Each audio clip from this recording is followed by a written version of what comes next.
You sleep 6 hours, 7 hours, sometimes 8, and you still wake up tired. No energy, no motivation. That heavy, groggy feeling that should belong to someone who barely slept, not someone who was in bed for the better part of the night. Your body feels like it never really rested at all, like sleep happened, but recovery did not. If you are over 50 and this sounds familiar, I want you to hear something important. This is not random. And it is not simply what getting older feels like. There are specific, identifiable reasons behind it, and most people ignore them every single night. In this video, I am going to walk you through the 5 most common hidden causes of waking up tired after 50. And as we go through each one, you will likely recognize which one, or which combination, is affecting you. Because once you know what is actually causing the problem, fixing it becomes much more straightforward than you might expect. Let's get into it. Cause number 1, and this is the one that surprises people the most, because it is entirely possible to have this problem for years without ever suspecting it. You think you slept, and in a sense, you did. You were in bed, your eyes were closed, hours passed, but what you do not know, what you cannot know from the inside, is that your brain was being interrupted dozens, sometimes hundreds of times during the night. Brief awakenings so short that you have no memory of them, but frequent enough and disruptive enough to prevent you from ever reaching the deep, restorative stages of sleep your body actually needs. This is sleep apnea, and it is far more common after 50 than most people realize. Here is what is happening. During sleep, the muscles in your throat and airway relax. In people with sleep apnea, they relax too much, enough to partially or completely block the airway. Your breathing slows, it becomes shallow, or it stops entirely for a moment. Your brain detects the drop in oxygen, and it does what brains do when oxygen drops. It triggers an emergency response. Your body briefly rouses from sleep, just enough to tighten those airway muscles and restore breathing. You gasp, you shift, you resettle, and within seconds you are asleep again, with no memory of what just happened. But the damage to your sleep quality is real and cumulative. Every time this cycle repeats, your body is pulled back from deep sleep into lighter sleep. You spend the night cycling through shallow sleep stages, never getting enough of the slow-wave deep sleep where physical repair happens, or enough REM sleep where cognitive restoration occurs. So you wake up after 8 hours feeling as though you barely slept. Because in terms of restorative sleep, the kind that actually repairs and restores your body, you did not get nearly enough. The signs to watch for are these: loud snoring that your partner has mentioned, or that wakes you yourself. Waking up with a dry mouth or a sore throat. Morning headaches that fade within an hour or two of being awake. Feeling genuinely exhausted after what should have been a full night of sleep.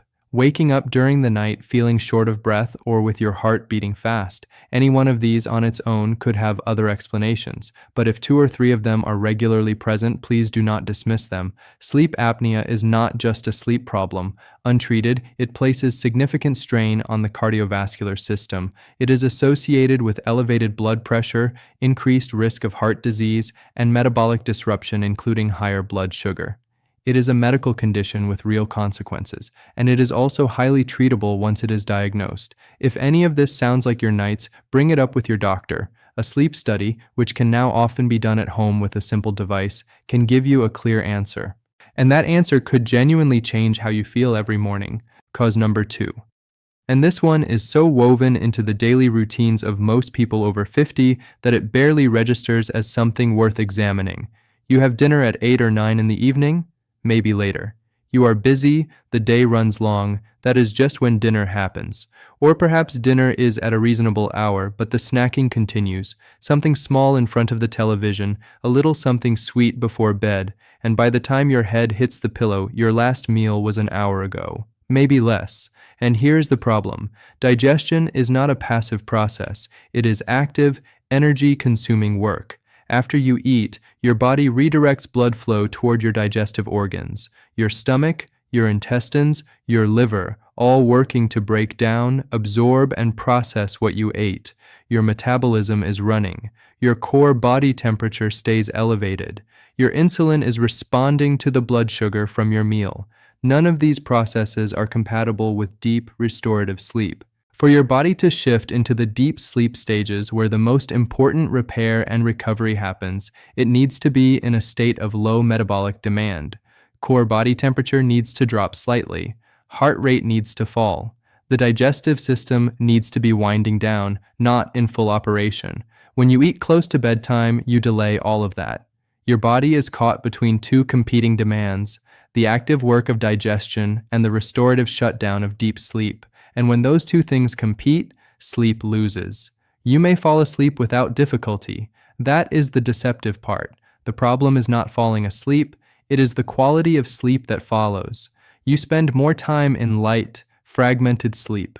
You wake more easily during the night. You may notice more vivid or disturbing dreams, more tossing and turning, more waking up and checking the clock, and acid reflux. This deserves a specific mention because it is one of the most common and most disruptive consequences of eating close to bedtime, and it becomes more of an issue after 50.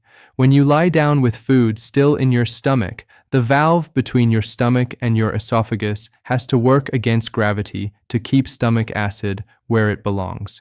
As that valve becomes slightly less efficient with age, acid creeps upward more easily. The burning wakes you up, or if it is mild, it simply disrupts your sleep without you fully registering what caused it. The 2 to 3 hours before bedtime are meant to be a wind-down period for your body, a transition into rest.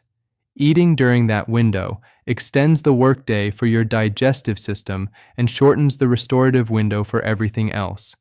The fix is simple in concept, though it requires some adjustment in practice. Finish your last substantial meal at least 2 to 3 hours before you plan to sleep. If you genuinely need something in the evening, keep it very small and very easy to digest. Your body will use that transition time the way it was designed to, preparing you for the kind of sleep that actually restores you. Cause number 3, and this is the most underestimated one on this list, because the stress involved does not feel like stress. It feels like relaxing. You are on the couch. You are comfortable, you are scrolling through your phone, or watching the news, or reading something online. Nothing dramatic is happening. You feel fine. You would not describe yourself as stressed. But your nervous system is telling a different story. Every notification you check, every news headline you read, every mildly concerning message you respond to, your brain processes each of these as a piece of information that may require a response. And that processing keeps your nervous system in a state of low-level alertness. Not panic, not acute stress, just a subtle, persistent hum of engagement that is incompatible with the deep neurological wind-down that quality sleep requires. Here is what is happening at a physiological level. Your body's stress response system, the one that releases cortisol and adrenaline, does not distinguish clearly between physical danger and mental engagement. Scrolling through upsetting news triggers a cortisol response. Reading a difficult email triggers a cortisol response. Watching a tense television program triggers a cortisol response. The magnitude is smaller than a genuine emergency, but the mechanism is the same, and cortisol is directly antagonistic to melatonin, the hormone your brain produces to signal that it is time to sleep. When cortisol is elevated, melatonin production is suppressed. The transition into sleep is slower, lighter, and less complete. After 50, this matters more than it once did. Melatonin production naturally decreases with age. Your brain produces less of it than it did at 30, so you are starting from a lower baseline. Any additional suppression of melatonin, from evening cortisol, from the blue light emitted by phone and television screens, from mental stimulation close to bedtime, has a proportionally larger effect on your ability to reach and maintain deep sleep.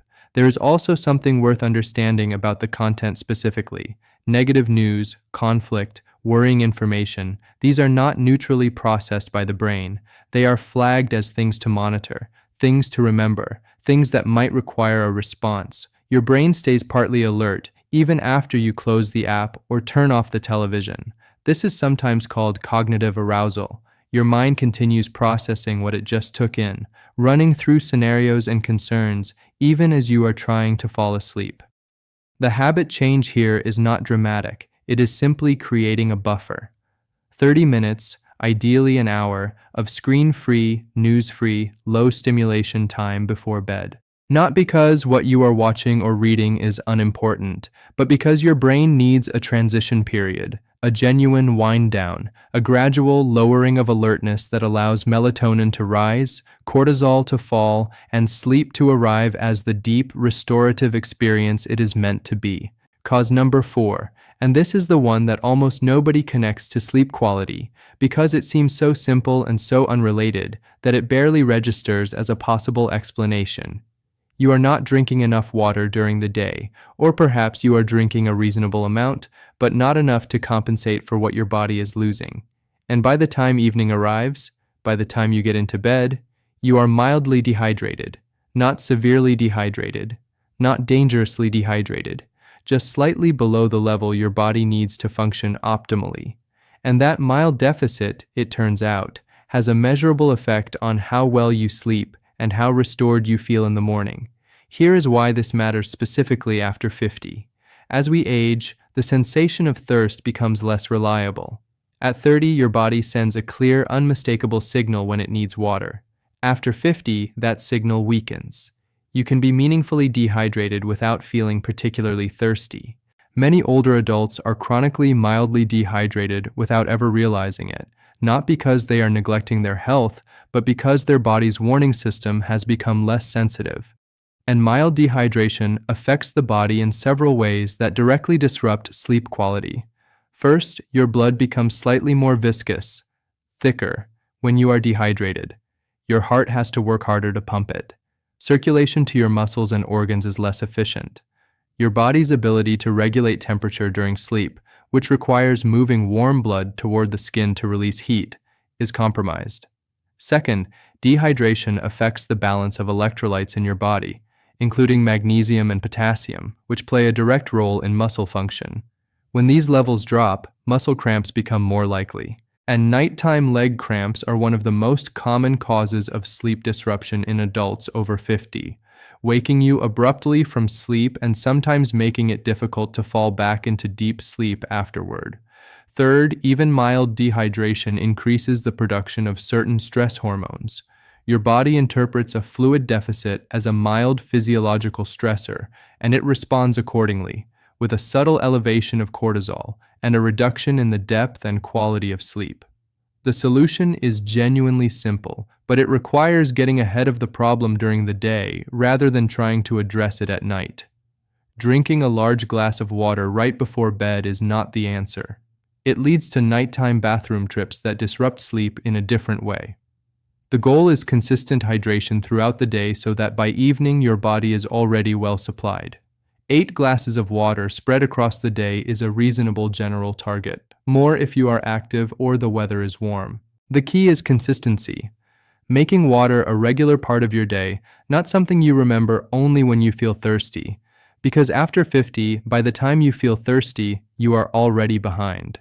Cause number 5, and this is perhaps the most invisible one of all, because it operates entirely beneath the surface at a cellular level in ways you cannot feel directly or observe in the mirror. You slept the whole night. You went to bed at a reasonable hour, you woke at a reasonable hour, and the hours in between are accounted for. But you wake up feeling as though your body accomplished very little during all of that time. No sense of restoration, no feeling of physical repair, just the same heaviness you carry to bed, waiting for you when you open your eyes. In many cases, the explanation lies in specific nutrients that your body needs to carry out, the repair and restoration processes that are supposed to happen during sleep, and that are simply not present in sufficient amounts. 3 nutrients deserve particular attention here. Magnesium. This mineral plays a role in over 300 biochemical reactions in the body, and several of them are directly relevant to sleep quality. Magnesium helps regulate the nervous system's transition from alertness to rest. It supports the production of GABA, a neurotransmitter that quiets neural activity and promotes deep, calm sleep. It is also essential for muscle relaxation, which is part of why magnesium deficiency is strongly associated with nighttime muscle cramps and restless legs. After 50, magnesium absorption from food decreases and the kidneys excrete more of it, which means deficiency becomes increasingly common even in people who eat reasonably well.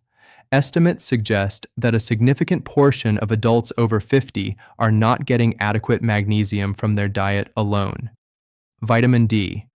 Most people know that vitamin D is important for bone health, but its role in sleep is less widely understood. Research has found consistent associations between low vitamin D levels and poor sleep quality, including shorter sleep duration, more frequent nighttime waking, and less time spent in deep sleep stages. After 50, the skin becomes less efficient at synthesizing vitamin D from sunlight, and many older adults spend less time outdoors than they did in earlier decades. The result is that vitamin D deficiency is extraordinarily common in this age group, and frequently undetected. B vitamins, particularly B6 and B12. These vitamins are involved in the production of serotonin and melatonin, the neurotransmitter and hormone that regulate mood, relaxation, and the sleep-wake cycle. When B vitamin levels are low, melatonin production can be insufficient for quality sleep. B12 deficiency in particular becomes more common after 50 because the stomach produces less of the acid needed to absorb it from food. Fatigue, brain fog, and disrupted sleep are among its most consistent symptoms, and they are symptoms that are frequently attributed to aging rather than to a correctable deficiency. The reason this cause is so often missed is that none of these deficiencies announce themselves loudly. They show up as vague fatigue, as sleep that does not restore, as a general sense that your body is not functioning at its best. Symptoms that are easy to attribute to a dozen other things. A straightforward blood panel from your doctor can tell you definitively where your levels stand. If deficiencies are present, addressing them, through diet, supplementation, or both, often produces noticeable improvements in sleep quality and morning energy within a matter of weeks. Before we get to the solutions, I want to take a moment to address something that ties all 5 of these causes together, because understanding it changes the way you think about your sleep and your energy. After 50, the way your body handles sleep changes in ways that most people are not told about, and those changes mean that habits and conditions that once had minimal effect on how you felt in the morning now have a significantly larger impact. Your sleep architecture shifts. The proportion of time you spend in deep, slow-wave sleep, the most physically restorative stage, decreases naturally after 50. You spend more of the night in lighter sleep stages, which means you are more easily disrupted and your margin for interference is thinner. The same level of noise, the same slightly uncomfortable room temperature, the same mild indigestion from a late meal, all of these have a greater impact on sleep quality than they once did, simply because you are spending more of the night in a lighter, more vulnerable sleep state. Your recovery processes slow down. The cellular repair, the immune system work, the hormone regulation that happens during sleep, all of these become somewhat less efficient with age. Your body needs more of the deep sleep stages to accomplish the same amount of restoration. And those deep sleep stages are precisely the ones that are most easily disrupted by the 5 causes we just discussed. Your body becomes more sensitive to small disruptions. At 30, you could eat late, check your phone in bed, sleep slightly dehydrated, and wake up feeling reasonably fine. Your system was robust enough to compensate. After 50, that compensatory capacity is reduced. Small things, a late meal, an extra glass of wine, an hour of stressful news before bed, register in the morning in ways they simply did not before. This is not a reason for despair, it is a reason for understanding. The habits that your body could absorb without consequence at 35 are now habits that your sleep quality cannot afford. Not because you are broken, but because your body is operating with less margin, and it needs more intentional support than it once did. The good news is that the fixes are genuinely within reach. None of them require medication. None of them require a radical overhaul of your life. They require awareness, which you now have, and a few consistent adjustments to habits you already practice every day. Let me give you a clear, actionable picture of what to do with everything we have covered today. Not an overwhelming list of changes, just the specific adjustments that address each of the 5 causes we discussed. If you suspect sleep apnea, get evaluated. This is the one item on this list that you cannot address on your own through lifestyle changes. It requires a proper diagnosis. Talk to your doctor. Ask about a sleep study.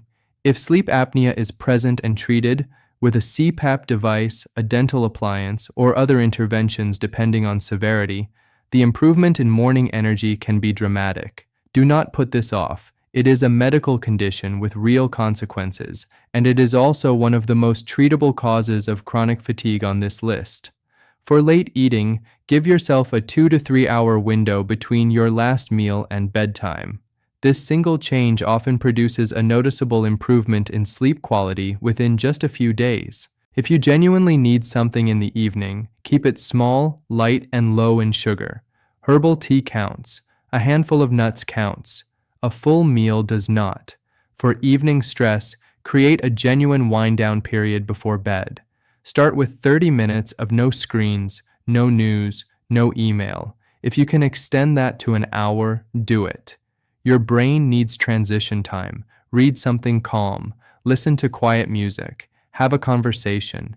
Give your nervous system a chance to shift gears before you ask it to sleep. For dehydration, make hydration a daytime habit rather than an evening scramble.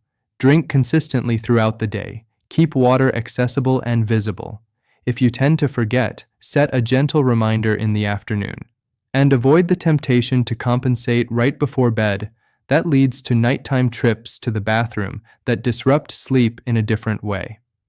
For nutrient deficiencies, ask your doctor for a blood panel that includes magnesium, vitamin D, and B12. These are simple, inexpensive tests. If deficiencies are found, work with your doctor on the right approach for you, whether that is dietary changes, supplementation, or both. Do not guess and self-supplement without knowing your levels. But do ask the question, because the answer matters. And across all of these, keep your sleep schedule consistent. Going to bed and waking up at the same time every day, including weekends, is one of the most powerful things you can do to support sleep quality after 50.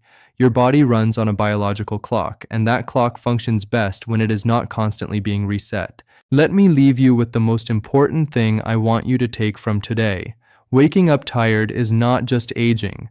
It is not something you have to accept as the permanent price of getting older. It is a signal, a consistent, specific signal that something in your body's overnight recovery process is being disrupted. And disruptions have causes. Causes have fixes. You now know the 5 most common hidden causes behind this feeling after 50.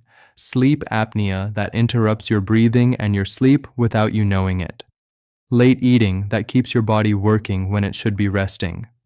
Evening stress that holds your nervous system in a state of low-level alertness all night. Dehydration that compromises circulation, muscle function, and recovery. And nutrient deficiencies that leave your body without the raw materials it needs to repair itself while you sleep.